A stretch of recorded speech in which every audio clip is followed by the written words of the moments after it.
Hello, I'm Julie Haymaker, and I'm doing a series on the color wheel, Shrinkets on the color wheel. I do have a video that you can access through my website called Shrinkets in the Color Wheel, and I go through kind of just the basic, the whole color wheel and color shrinkets. But this is more of an in-depth going through just each individual color, and just each video is focusing on one color on the color wheel. And this one is going to be about red. And so in working with color, a must-have is a color wheel. Unless you are really good with color and you just know the color wheel by heart. But if you're learning, get yourself a color wheel. So the color we're going to be working with is red. And what I'm going to be focusing on is the fact that most all of the colors, most all of them, have a cool range and a warm range within the colors, within that color. And that's often sometimes a difficult thing to understand. And so I'm going to try to focus on that when we deal with just the color of red. And what I've been dealing with the first in this series is the primary colors, which are red, blue, and yellow. And why these are called primary colors is they cannot be mixed by mixing other colors, but every color in the spectrum, the color wheel, can be mixed using these combination of these colors. So that's why these three colors, red, blue, and yellow, are called primaries. So I'm focusing on red today. And I'm not focusing on hues and stuff. I am going to make a neutral with it right in here and show you how that's made. And I'm going to also talk about what's across from the color wheel, which is green, and that is called its complement. And the reason we call that the complement is when these two colors are laid side by side, they bring out the best in each other. They complement each other. When they are blended together, they make a neutral, which we see right here, and is going to be best described by this brown. And sometimes we call that making mud, but it really is the neutral color made from the combination of both of those. It's different than laying them side by side. So I'm going to be discussing that. So the first thing I'm going to do is talk about the warm side of red and the cool side of red. And I'm using colored pencils, and these are Holbein brand, and I'm not going to talk about the names that Holbein have given them. I'm just going to refer to them as warmer and cooler colors, and you can use any colored pencil you want with this. I find it kind of nice to use colored pencils because they're easy for you to learn with as far as color, even if you're not good at shading and that kind of thing. I'm going to show a technique on that. So the first thing I want to pick out is what I've picked out for my center color, which is red. And this is the basic red. I kind of refer to this one as just red. And it's neither cool nor warm. It's just red.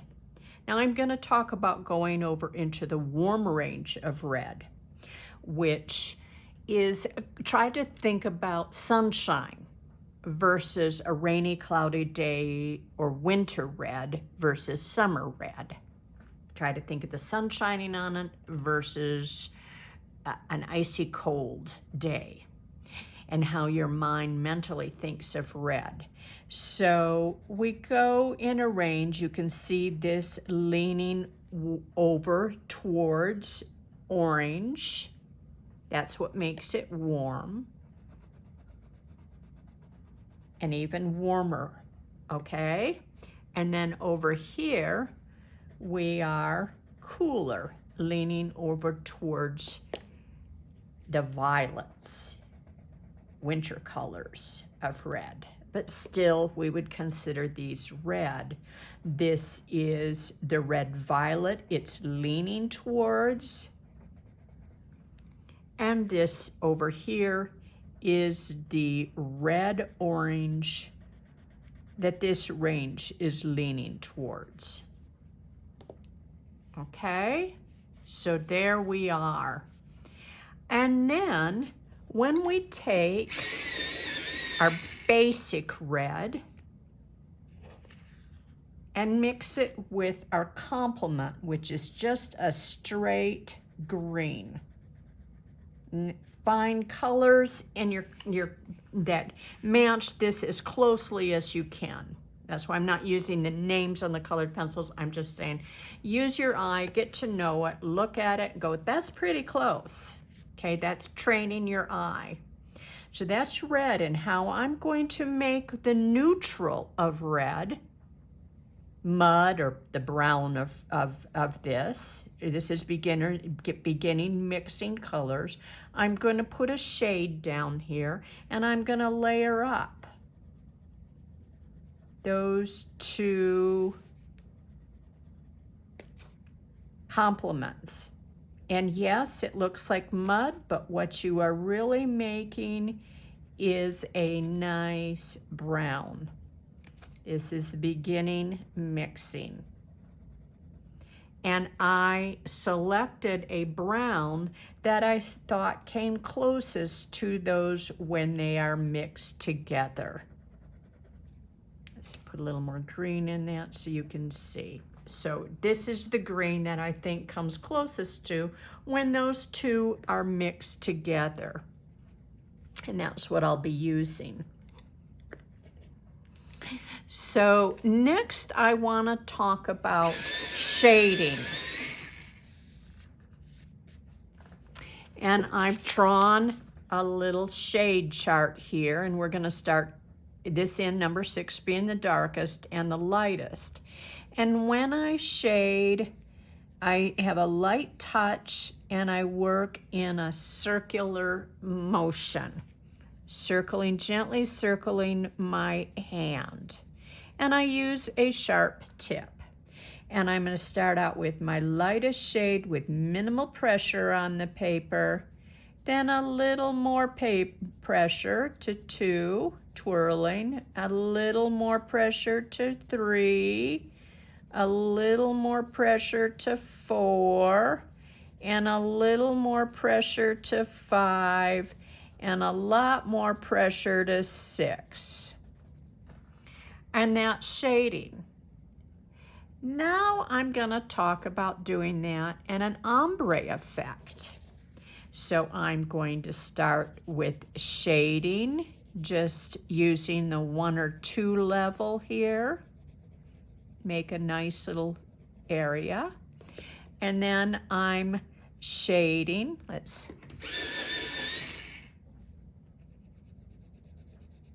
blending this over the top of that red.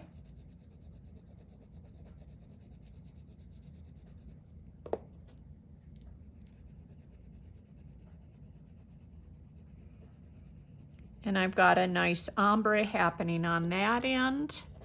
Kind of enlarge this a little bit.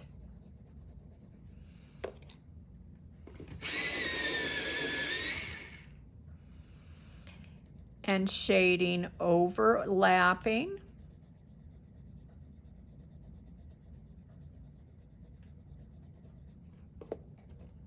And overlapping.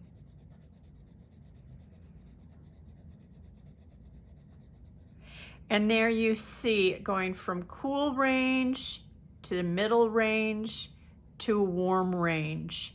And that's what we saw over here. These 2 colors being on either side of it, but this is our range that we're looking at it. These are the sides on the color wheel being more of a red-orange, more of a red-violet.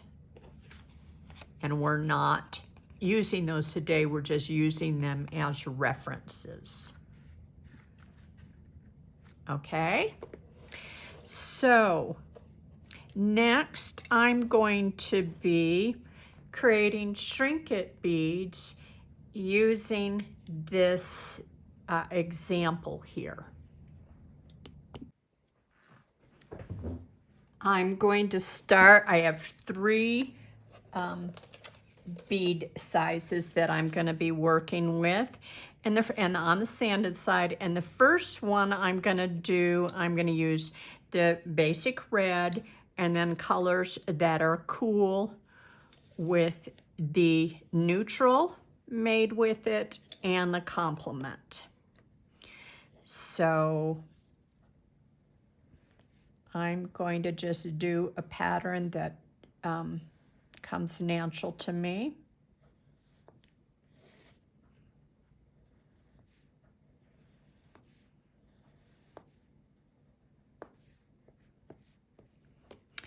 And I'm going to come in with my red, my rose, one of my cooler shades. And I'm shading in these blocks. I haven't used my basic red yet. I've used my 2 cooler shades of red. Their little fruit fly is in our picture.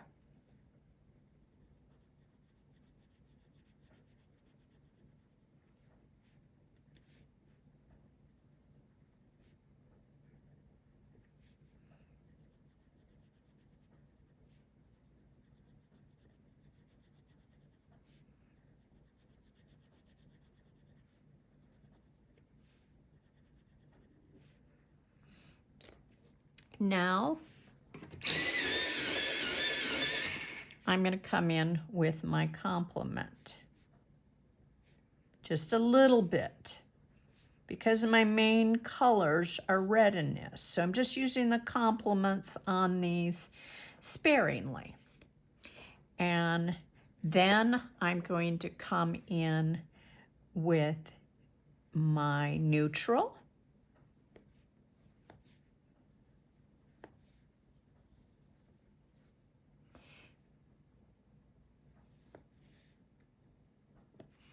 And what I'm going to do with my basic red is bring in a nice outline on this.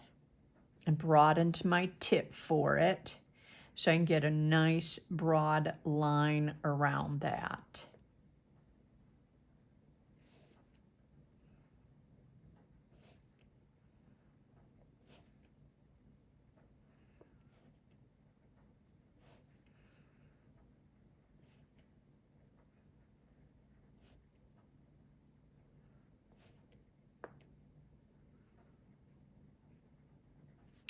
Gonna sharpen this once more, and I'm coming in here and adding more of that basic red.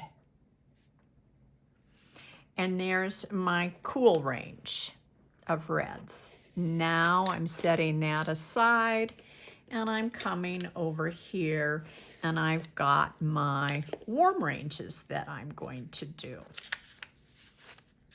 And I'm doing it on this size. And I'm going to start out with the basic red, and I'm putting circles on this.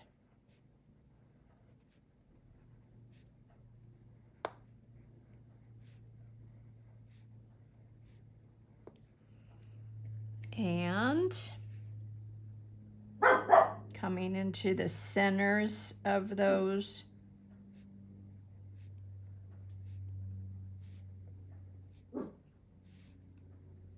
barking dogs.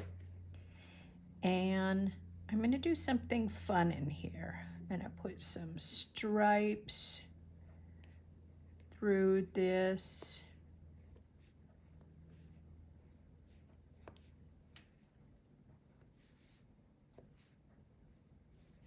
Kind of making them irregular. And then I'm going to outline in my neutral.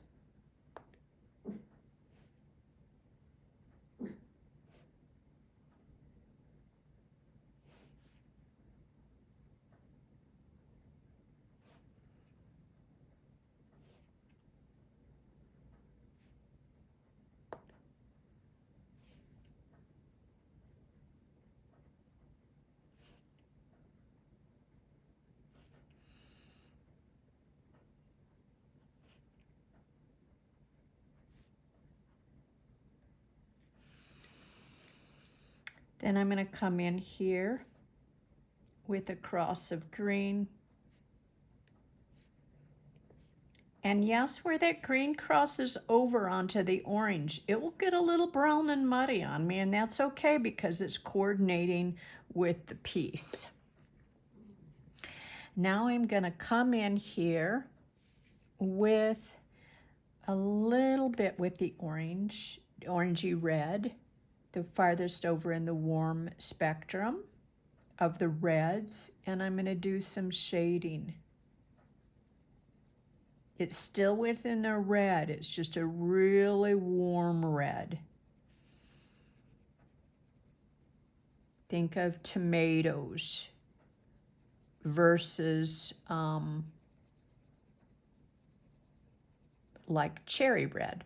Cherry red is a cool red and a tomato is a warm red. So there we are. Okay, now on our very last one, we're going to use both warm and cool on it. So how I'm going to choose to do this is an ombre effect.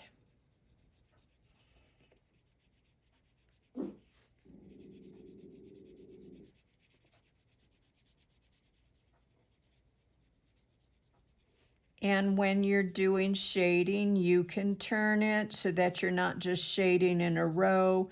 You can shade over it and over it in different directions.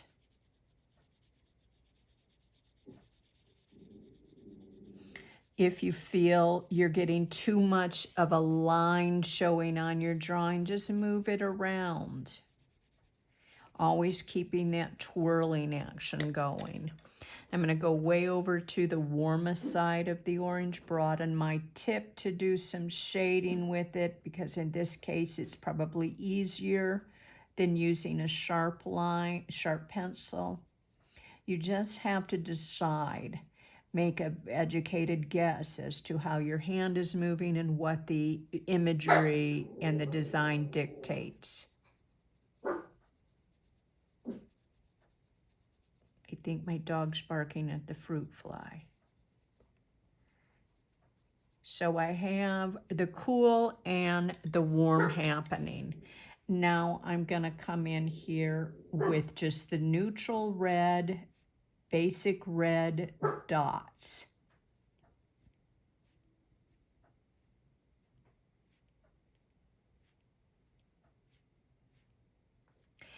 And I'm going to pick another, I think I'll pick the pink, the cool cherry color. I did refer to this pink. Pink in a dark form, not in the light shade, in a real deep shade like this, can be considered in a red family.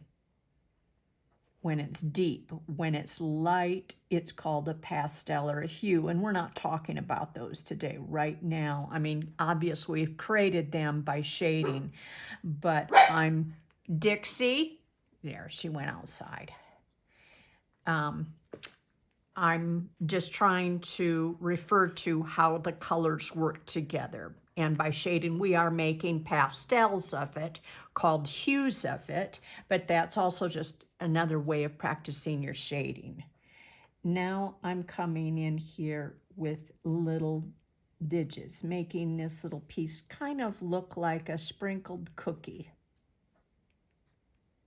And yes, with that green overlapping the red, it can get a bit muted. And on this one, I'm not going to choose to use the brown. So there I have warm, cool, and a mixture.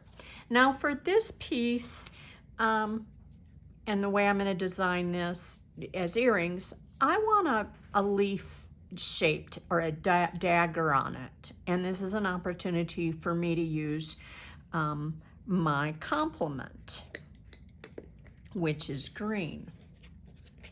So I'm just coming down here and I'm going to shade.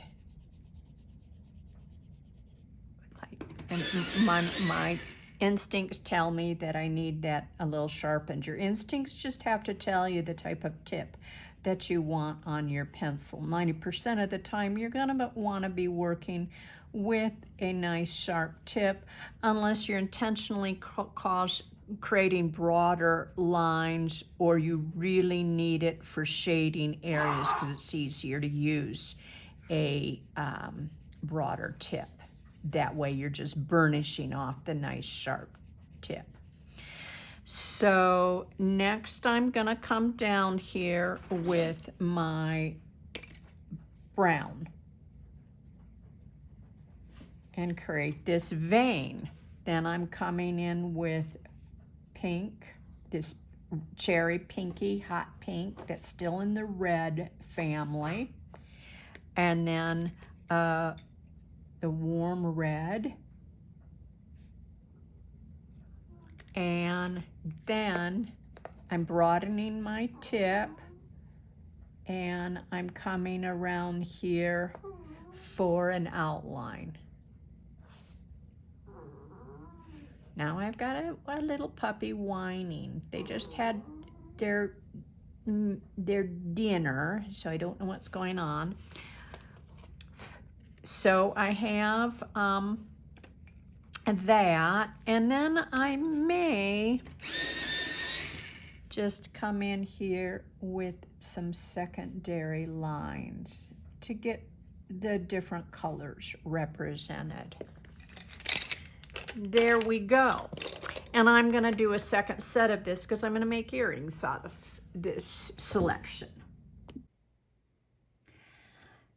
I'm going to shrink, and I'm going to start with my large one. I'm using the fluted spacer bead mold, so it doesn't matter what's top or bottom because these create identical sides. Out towards the perimeter.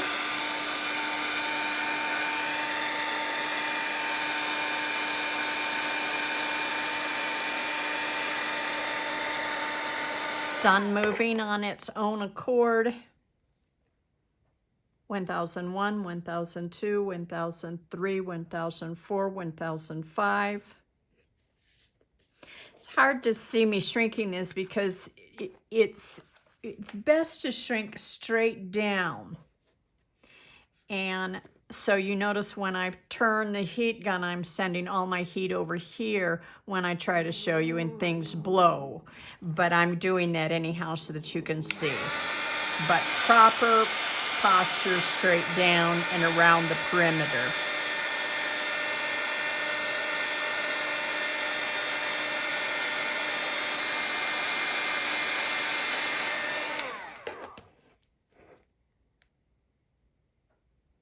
One 1001, 1002, 1003, 1004, 1005.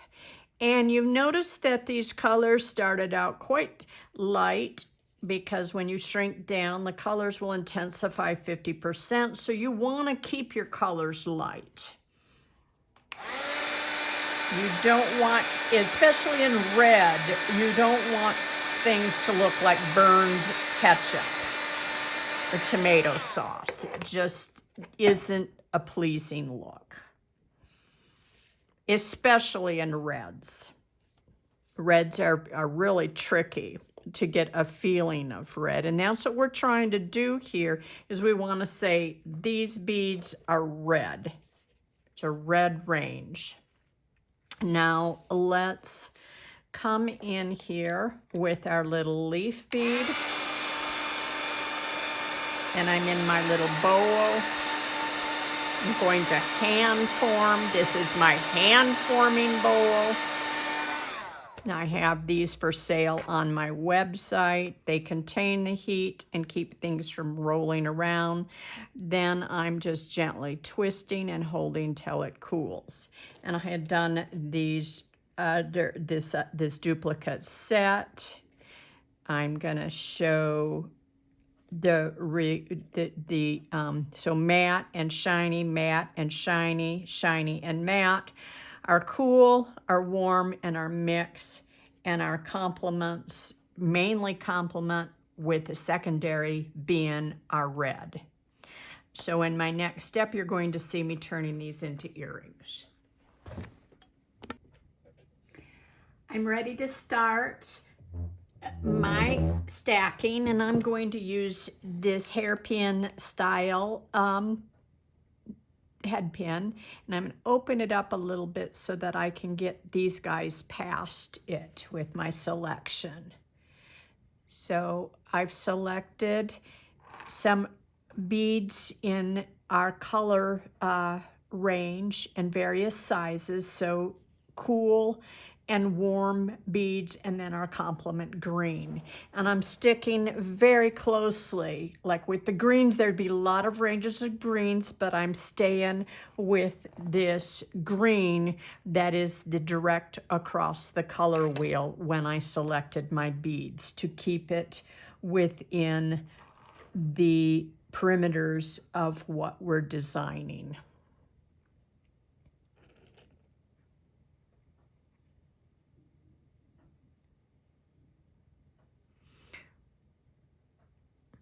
Be careful when I open.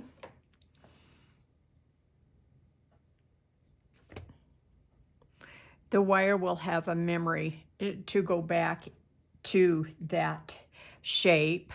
I'm putting frosted down. I'm choosing to put frosted down and shiny up on this.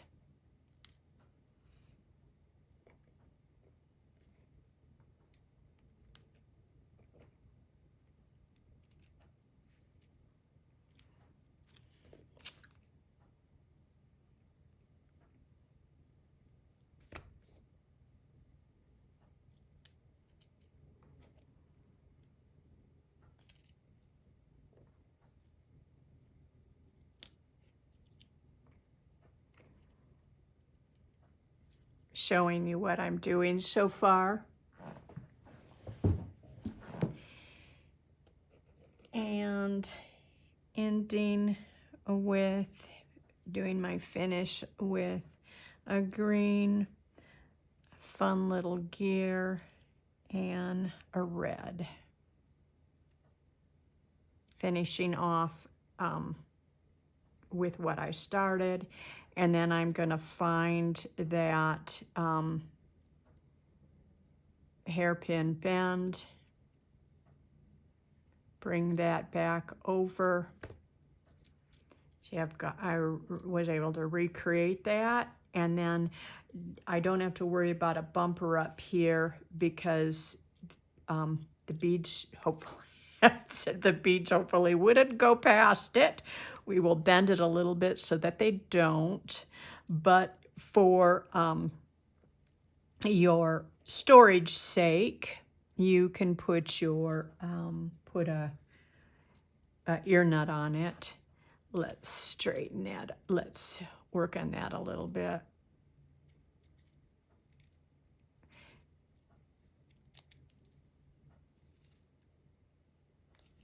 An ear nut will keep that from sliding off when you're not wearing your earrings.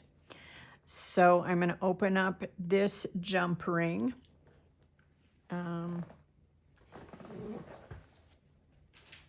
Reach for my pliers.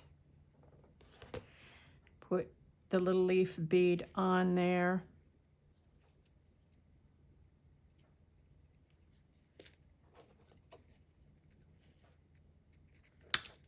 And close that up, except I'm all thumbs.